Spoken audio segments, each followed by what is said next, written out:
Okay, so this video will take your data from what you've made, shown here.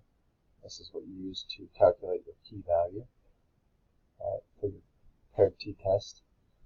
And now what we need to do is use the same data to make a graph to serve as really the main part of your results.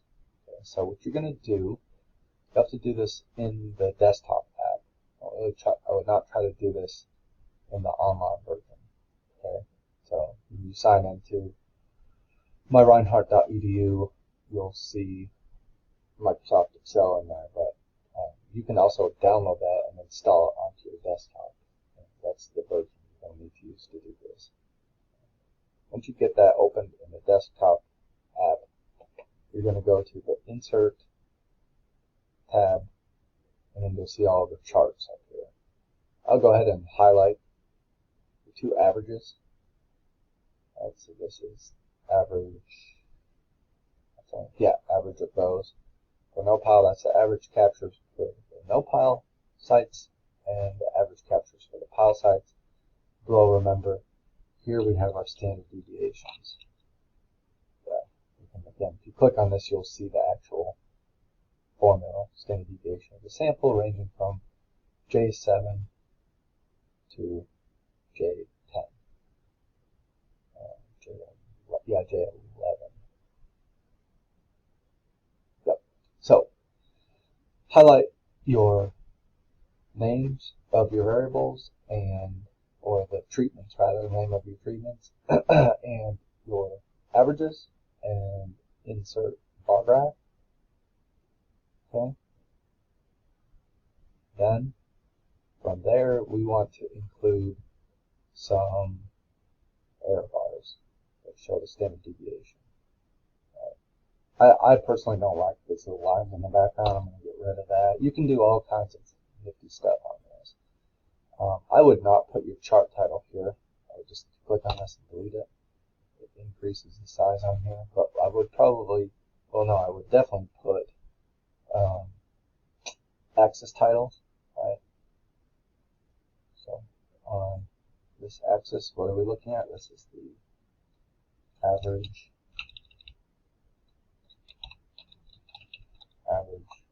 captures, or average, whatever you're going to call them, or average. I'm going to call it captures. We're really capturing those animals using the cameras. And average captures, average vertical captures. Bird, it's hard to see like this, bird to rate captures. And this axis. I don't think this one probably needs an explanation. Or you can put treatments here. Treatment. So we have the pile and the no pile. Okay. But again, we need to get the error bars, you click on the actual bars, go to this little plus sign here. You're going to go to error bars. Well, error bars included. What error bars do you want to include? Well, just put this.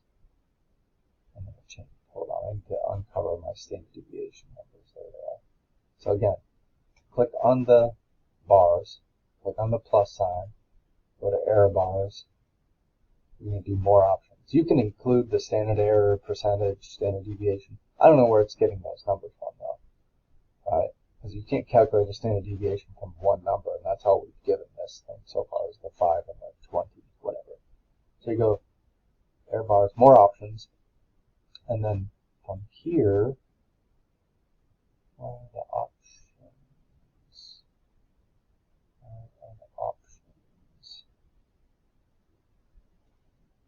There it is. We want to do custom. Click on custom, specify value. Here's this. There are your error bars. Right? This is what we want to include as our error bars. 3.8 and 4.9.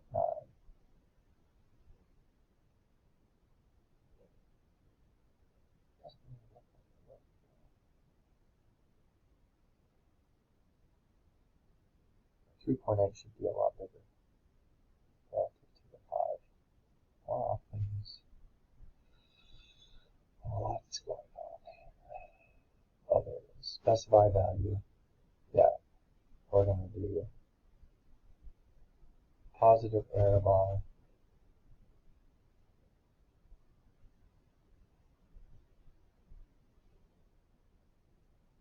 Yeah, that looks better. Okay. Let me do that all over again. Click on the bars. Click on the plus. Go to error bars. More options. We're going to go to custom. Specify value. And then the positive error bar, you're just going to highlight those two boxes and hit OK. Okay. And then I would just do plus. So what this does is it shows that are we going 3.8 above and 3.8 below, or are we just doing above? You can, if you leave both, that's fine. Right? And again, what this does is it tells us a lot more about not only the average, but standard deviation. It's going to show us more about those distributions and therefore whether or not these are actually different, which we know based on the p-value they're significantly, highly significantly different. Okay, and then this is your graph. Basically, you can just copy that whole thing and put it right into your laboratory.